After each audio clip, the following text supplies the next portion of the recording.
দুইটা বেগুন নিয়েছি, বেগুনটা কাইটে নেব পাতলা পাতলা করে, তারপরে ভাইজা বেগুনের মরিচ খোলা করব। আসসালামু আলাইকুম। বেগুন ভাজার জন্য দিয়ে দেব লবণ কুচি, হলুদের গুঁড়া, বেগুনটা ভালোভাবে মাইখা নেব।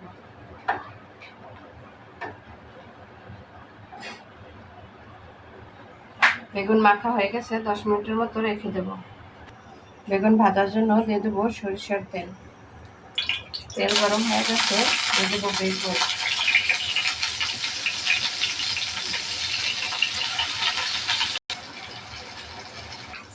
বেগুন এক পাশ ভাজা হয়ে গেছে, উল্টিয়ে নেব।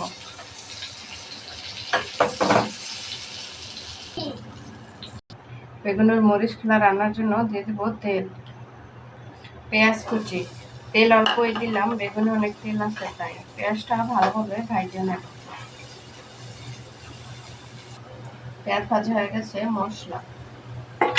মশলা কষানোর জন্য একটুখানি ঝোল, মশলাটা ভালোভাবে কষিয়ে নেব। মশলা কষানো হয়ে গেছে, অল্প একটুখানি ঝোল দিয়ে দেবো। ঝোলটা বলকে আসলে বেগুন দেবো। ঝোলটা বলকে আসছে, দিয়ে দেবো বেগুন। ঝোলটা মাখা মাখা হয়ে গেলে হয়ে যাবে রান্না। বেগুনের মরিচ খোলা হয়ে গেছে, এখন কালারটাও কত সুন্দর হয়েছে।